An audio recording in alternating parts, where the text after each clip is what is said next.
Assalamualaikum warahmatullahi wabarakatuh.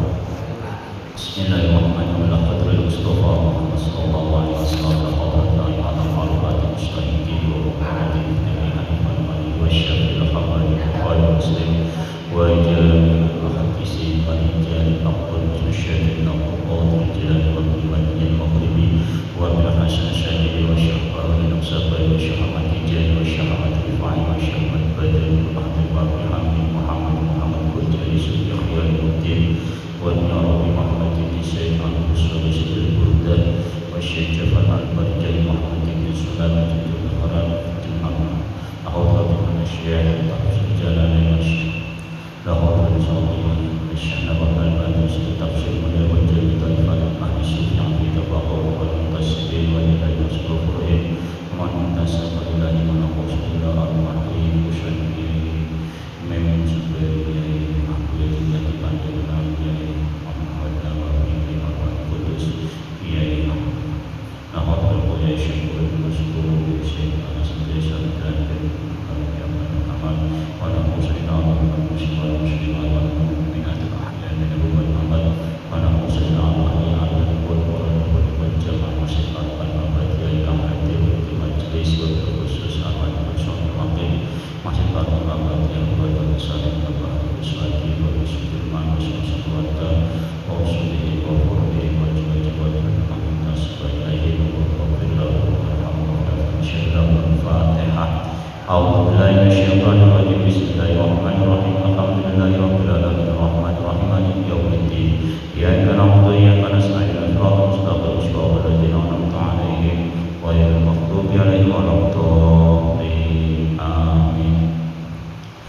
Bismillahirrahmanirrahim. Qala al-mu'allif rahimahullah ta'ala wa nafa'ana wa bi ulumi fid dharain amin.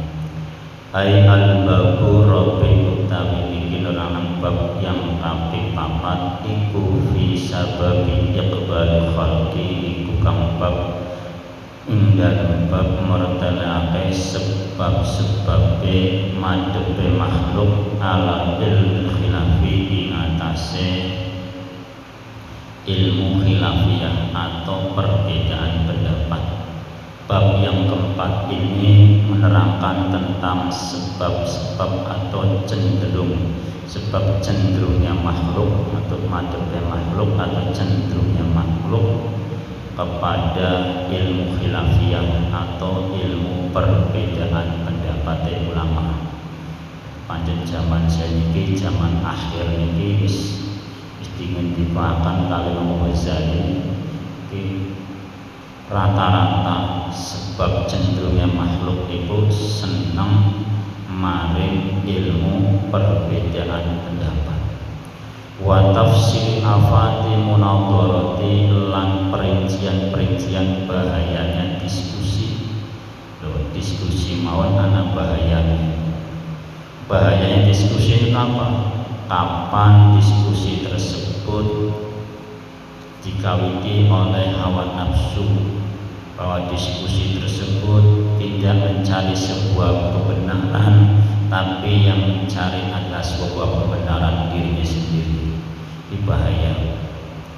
Wal jadalah lan perdebatan, bahayanya perdebatan, saling berdebat ini ono bahayanya. Bahayanya apa? Kadang-kadang kita berdebat satu sama lain, berdebat tersebut menjadikan sebuah permusuhan, bukan sebuah jawaban yang sekiranya jawaban tersebut membuat hati kita tentram, enak. Justru kadang-kadang perdebatan tersebut bisa menimbulkan emosi.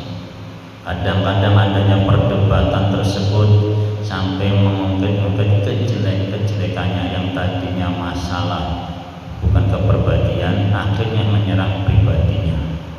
Gimana? Panjenengan tingali mawon orang-orang yang suka berdebat di televisi, baik itu di LC, di TV One, Kompas TV, tentang politik, perdebatan di DPR mawon debat.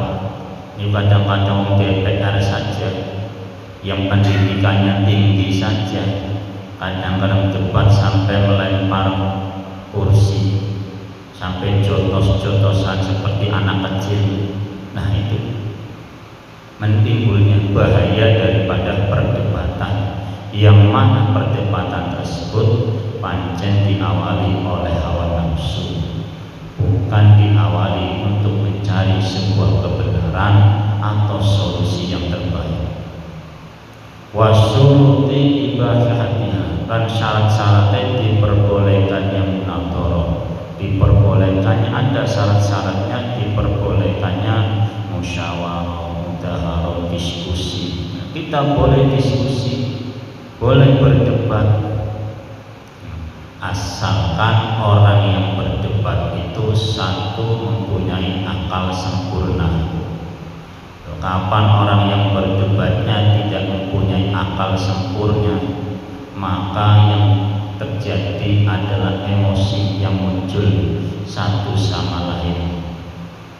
Bukannya untuk menyelesaikan sebuah masalah, malah akan mendatangkan masalah yang baru. Kadang keting-ketingan, marah-marahan sampai nggak selesai-selesai. Nah, itu boleh kita juga berdebat, berdiskusi, itu boleh, diperbolehkan berdiskusi, tapi syaratnya satu, ada beberapa syarat yang harus dipenuhi. Mana jadi presiden pun ya harus ada syaratnya. Syaratnya melalui ujian, tes kesehatan, ijazahnya minimal SMA. Kalau ijazahnya palsu, ya tidak bisa, tidak boleh. Karena apa? Yaitu karena menunjang sebuah pendidikan itu penting. Semakin pendidikannya semakin tinggi, maka wawasannya pun akan semakin tinggi. Kalau pendidikan, orang yang memimpin tidak mempunyai pendidikan, maka berbicara pun pelangak-pelongo, gak bisa berbicara, apa yang dibicarakan bingung. Wartawan nanya apa, dijawab apa. Nah itu karena apa? Yo karena tidak mempunyai pendidikan, karena bingung. Pertanyaannya sudah bingung, apalagi jawabannya. Karena apa yang ditanyakan oleh wartawan itu bingung, ya karena dia tidak pernah sekolah. Akhirnya Pak jawabnya pun ngalor ngidul, sing penting ono suaranya. Tidak, solusinya jawaban tersebut tidak memuaskan. Dan karena apa? Itu faktor daripada pendidikan. Iklan ngerti ya sapa sira annal khilafata ing temen setuhune annal khilafata ing temen setuhune pemegang pemerintahan, pemegang pemerintah khilafah itu pemimpin ba'da Rasulullah ing dalam sawise Rasulullah sallallahu alaihi wasallam. Tawallah itu memegang, menguasai atau nandangi ha ing khilafah sapa al khulafa ar-rasyidin, sapa khulafa ar-rasyidin al mahdiyuna kang diparingi pitutur sapa khulafa ar-rasyidin. Wa kana lan ana sapa khulafa ar-rasyidin ana iku aimatan iku dadi pira-pira pemimpin, ulamaan tur pira-pira wong kang ngerti, wong kang alim billahi kelawan Allah. Khilafah ada pemegang kekuasaan setelah Rasulullah, pemegang pemerintahan setelah Kanjeng Nabi. Ini adalah Khilafatur Rasyidin, Abu Bakar, Umar, Utsman, Ali, Sayyidina Ali. Pertama Abu Bakar, Sayyidina Umar, Sayyidina Utsman, Sayyidina Ali. Ini adalah Khulafaur Rasyidin yang diberikan petunjuk oleh Allah. Dan Khulafaur Rasyidin yang empat ini adalah menjadi seorang pemimpin-pemimpin yang mana mereka ini adalah orang yang alim, wong kang ngerti kalih Gusti Allah. Fuqahaan tur wong kang pira-pira ngerti hukum fikih. Fuqahaan tur wong pira-pira wong kang ahli fikih. fi ahkami ing dalam pira-pira hukum Allah. Khulafair Rasyidin ini adalah orang-orang yang paham tentang hukum-hukum Gusti Allah. Wa kanu lan ana sapa khulafair Rasyidin iku ana iku mustaqilin, iku orang-orang yang berdiri sendiri dhewe kabeh bil fatwa bil fatawi kelawan pira-pira fatwa bil aqdiyati ing dalam pira-pira keputusan. Karena khulafair Rasyidin ini adalah orang yang alim, jadi pemimpin, ngerti ilmu hukum-hukum Gusti Allah. Akhirnya khulafair Rasyidin ini orang-orang yang berdiri sendiri, mampu berdiri sendiri di dalam fatwa-fatwanya, di dalam memutuskan hukum ini langsung cekak tetes, tidak melalui butuh dengan yang lainnya. Manifaqan mengkono sapa khulafair Rasyidin kula yasta'ayyanu orang minta pertolongan sapa khulafair Rasyidin bil fuqaha kelawan pira-pira wong kang ahli fikih illa nadirun kejaba perkara kang longkoh jarang fi waqi'ah ing dalem pira-pira kenyataan atau kejadian-kejadian atau ing dalam piro-piro peristiwa-peristiwa la yustagna kang ora den butuhake apa fiha waqi anil musyawarati saking musyawarah. Khulafair Rasyidin ini tidak pernah meminta fatwa kepada orang-orang ahli fikih. Karena apa? Beliau ini mampu dengan sendirinya itu berfatwa langsung, karena apa? Sudah mengetahui hukum-hukum Gusti Allah. Kecuali khulafair Rasyidin, kecuali ada perkara yang dia ini tidak mengetahuinya, tidak terjadi, dan dia sendiri tidak pernah perkara atau kejadian-kejadian tersebut belum pernah didengar, itu baru membutuhkan musyawarah. Nah, sama dengan hasil masail yang sekarang diteruskan oleh generasi kita NU, yaitu namanya basul masail. Nah, basul masail itu apa? Ada perkara-perkara kejadian-kejadian yang di masyarakat yang sekiranya tidak bisa dijawab oleh sendiri, akhirnya dimusyawarahkan bersama, dicarikan dalilnya, dicarikan referensinya yang pas dengan sesuai dengan kejadian-kejadian. Nah, itu namanya basul masail. Namanya kalau ilmu fikih namanya usul fikih. Jadi usul fikih itu lihat asal masalahnya dulu, bisa haram bisa halal, itu lihat kondisi. Contoh, panjenengan rokok itu bisa hukumnya makruh, bisa hukumnya haram, bisa hukumnya wajib, bisa. Contoh, panjenengan andekan saya nggak merokok, saya nggak bisa bekerja, saya lemes. Anggur orang merokok, saya itu nambah lemes tenaga, saya nggak mampu, maka wajib rokok. Karena apa?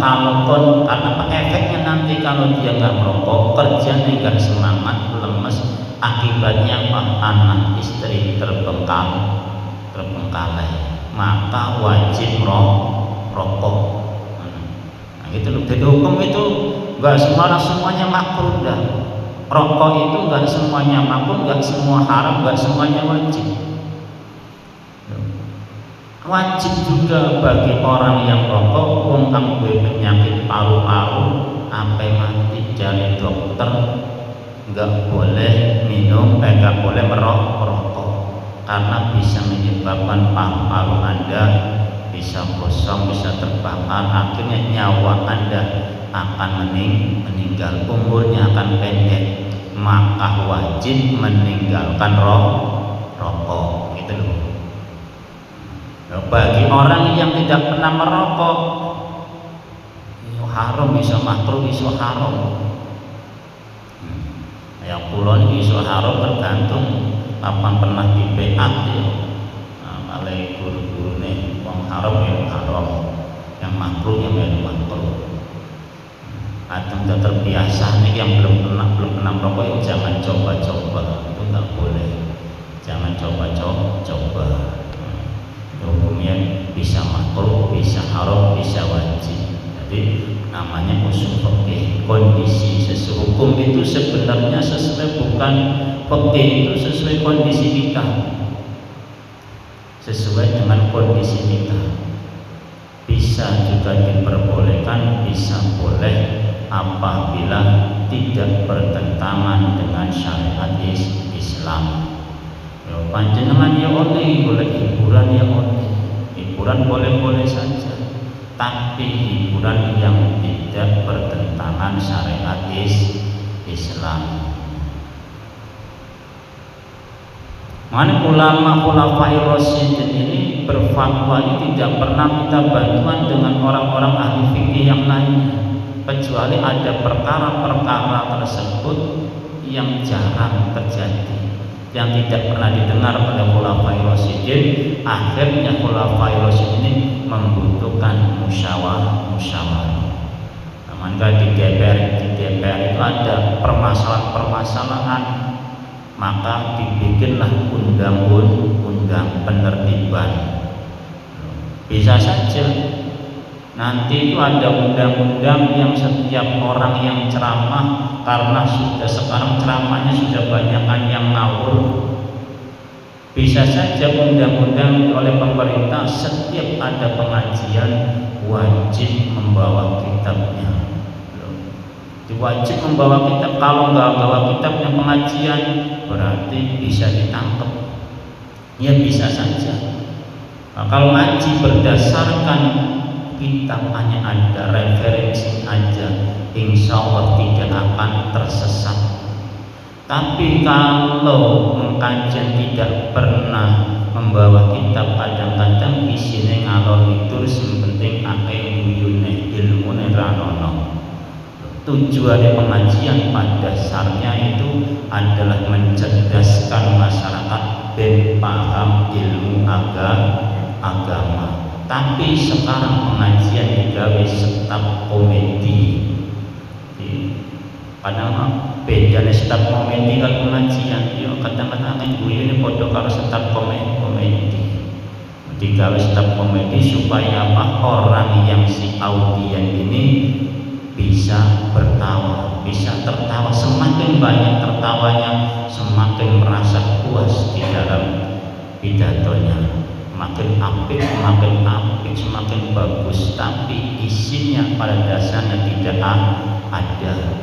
Kadang isinya kadang melek-melek untuk menjelekkan orang lain, memfitnah orang lain, bahkan memprovokatori supaya orang lain benci dengan orang yang lainnya. Satu sama lain di pengajian supaya benci. Loh, sama muslim kok Anda benci? Yo, udah ada swarga tempatnya orang tersebut. Podo-podo muslimnya beda pendapat, tidak boleh membenci kepribadiannya. Boleh kita tidak senang dengan pendapatnya, tapi syaratnya sama-sama mempunyai dalil, punya dasar. Aku tidak setuju dengan Kiai A, dia punya dasar referensi seperti itu, saya juga punya referensinya. Bukan berarti kita harus bermusuhan kepribadian dengan Kiai A. Boleh, itu diperbolehkan. Wong imam 4 saja itu pendapatnya beda-beda. Cara wudhu Imam Syafi'i, kapan demen wong wadon batal. Madzhab yang lainnya demen wong wadon ora batal. Apakah Imam Syafi'i kali Imam Hambali ke Imam Maliki muring-muring merendahkan satu sama lainnya? Ya tidak. Itu perbedaan ilmiah itu boleh. Sama-sama yang penting mempunyai dasar hukum. Saya mempunyai dasar hukum, dia juga mempunyai dasar hukum. Sholat contohnya ada yang pakai kunut, ada yang nggak pakai kunut. Yang nggak pakai kunut yang nggak boleh menjelek-jelekan orang yang pakai kunut. Orang yang pakai kunut juga nggak boleh menjelek-jelekan orang yang tidak pakai kunut. Semuanya mempunyai dasar masing-masing. Kalau panjenengan pengikut mazhab Syafi'i, ya fardu ibadah sunnah muakkad ditinggalkan, ya pokok wajib sujud sawi. Andaikan gak sujud sawi, yo sah-sah baik, yo sah-sah saja. Perkara sunnah, yang perkara sunnah itu ditinggalkan ya, yo tidak mendapat apa-apa. Dikerjakan ya mendapat pahala. Nah ini. Jadi kadang-kadang perbedaan tersebut tidak boleh menyerang kepribadiannya masing-masing. Kadang perbedaan itu karena ada yang boleh tahlil ya silakan, nggak mau tahlil ya silakan. Yang penting yang senang tahlil ya ojo melek-melek wong kang ora seneng tahlil.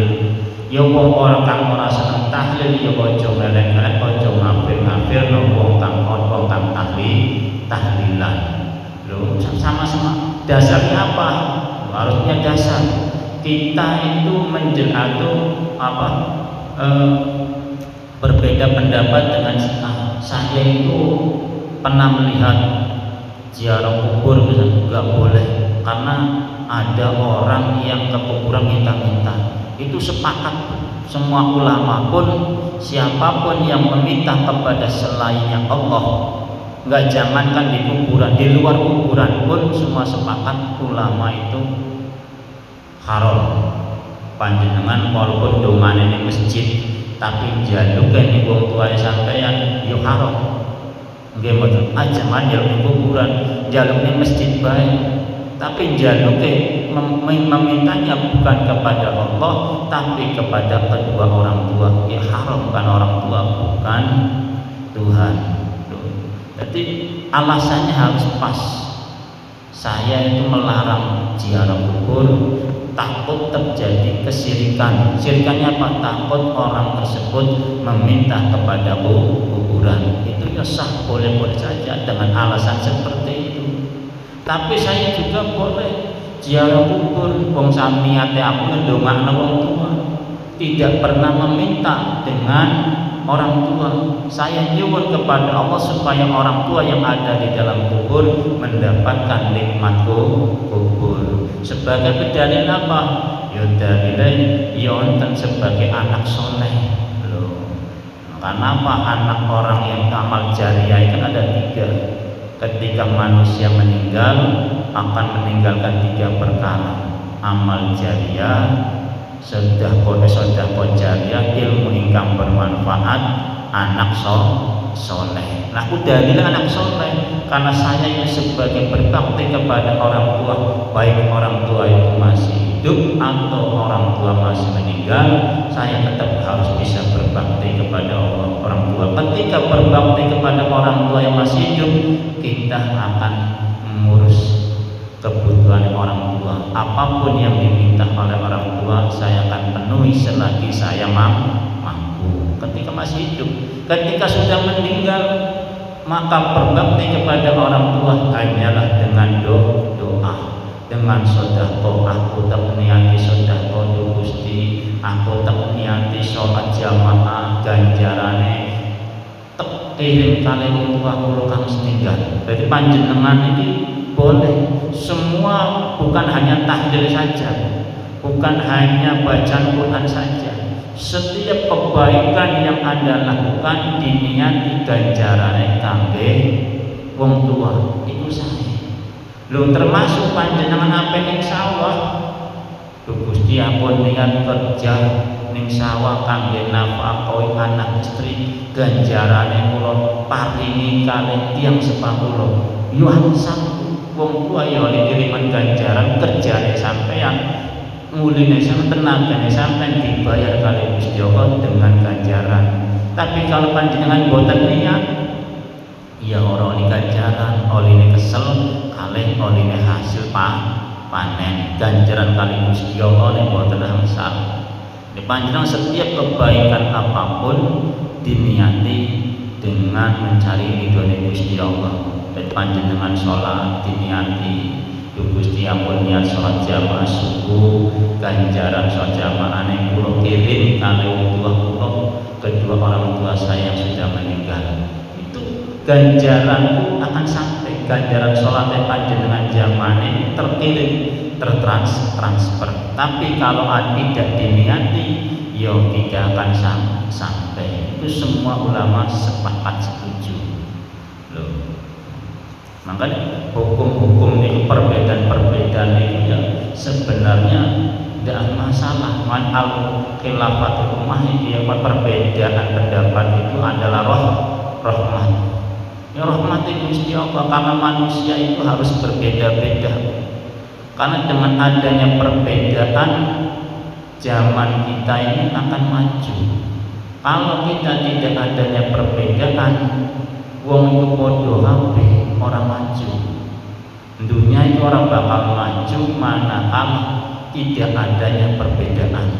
Jajal panjenengan wong lanang kabeh, langkah wadone maju boten negara. Wis mati ya langkah peneruse. Nggih mboten. Wadon kabeh langkah lanang ya tidak bisa berkembang biak, tidak bisa maju.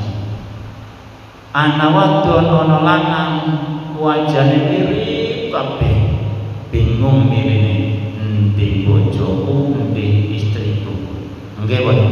Panjenengan kadang-kadang melihat ada orang yang kembar saja, orang kembar, adik kakak yang kembar, kadang-kadang bingung endi ya Hasan sama Husain, si Hasan si endi ya, Husain si endi ya. Nggih mboten. Loh, karena apa? Itu saja diperlihatkan oleh Allah dalam kembaran yang 2, 3, 4, 5 saja. Itu sudah membingungkan kita. Andaikan sedunia ini gambare lanang wadon podo kabeh sama semua wajahnya, pas mental saka pasar jajal panjenengan mulai bojone ora bakal ketemu.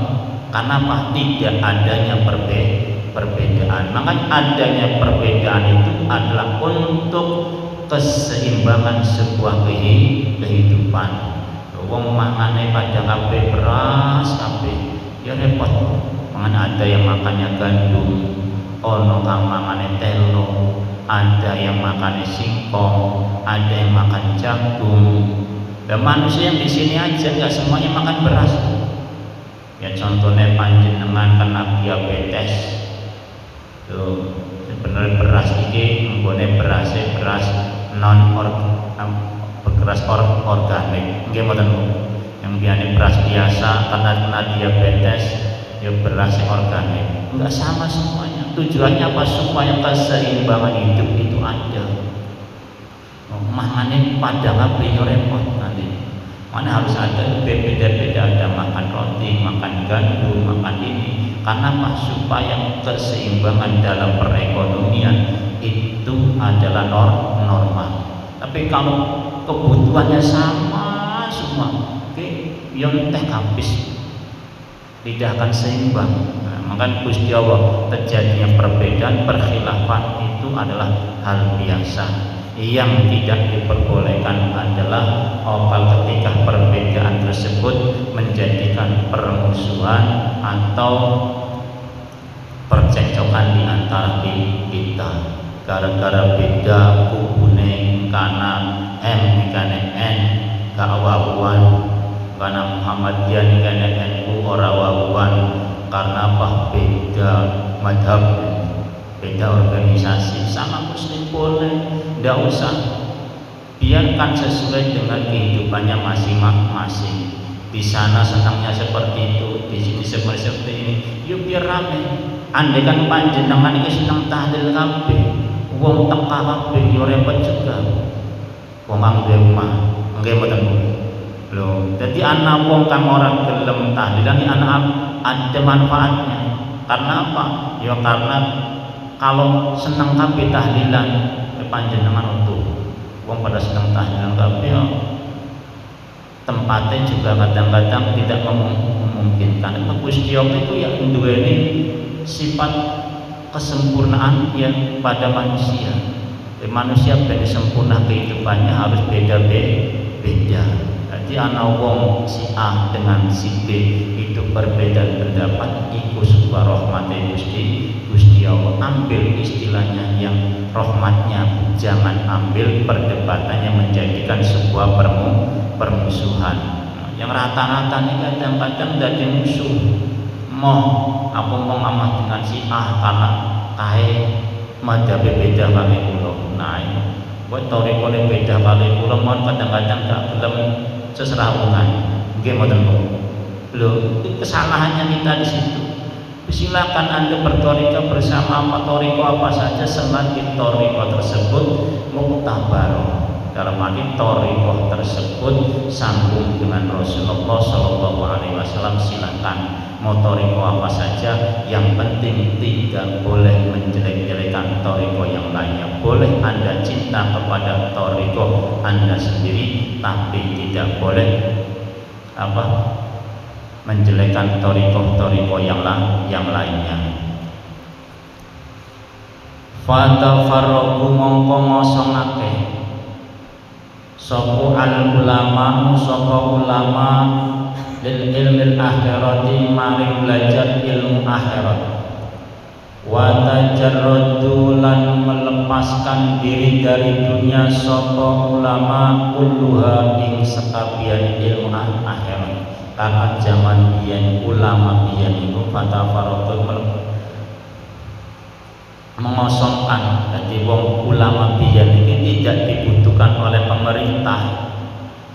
Zaman Khulafair Rasyidin ini para pakar-pakar fikih, para ahli fatwa ini tidak dibutuhkan oleh pemerintah, maka rata-rata ulama zaman biyen itu mengosongkan diri untuk mencari jalan akhirat, melepaskan diri dari dunia untuk mencari ilmu akhirat.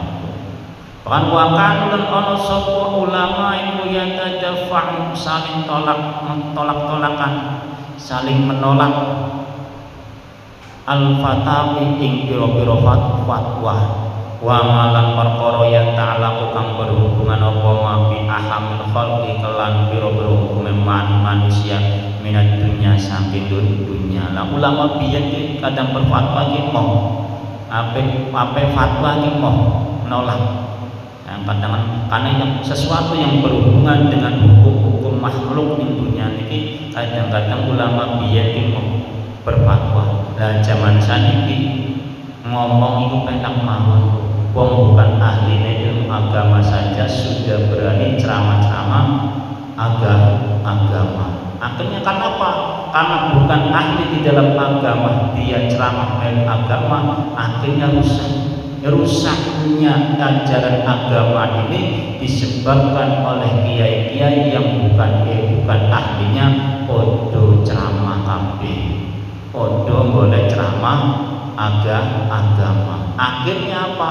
Antara masyarakat satu dengan masyarakat yang lainnya saling berbenturan. Kadang-kadang ceramah ini provokasi, kongkon membenci satu dengan yang lainnya. Bukan ceramahnya mendamaikan, menyejukkan jiwa kita, justru ceramahnya kadang-kadang ngajak ribut kali beliau.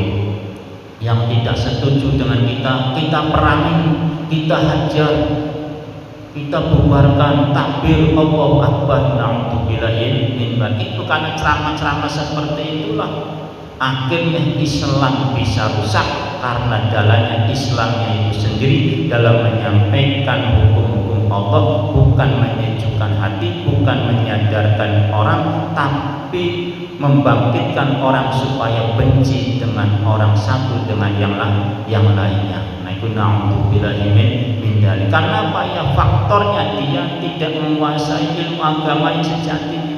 Tapi kalau dia itu tahu dengan ilmu agama yang sempurna, seperti Abu Yahya Ba'man juga, seperti Abu Yahya ini apa?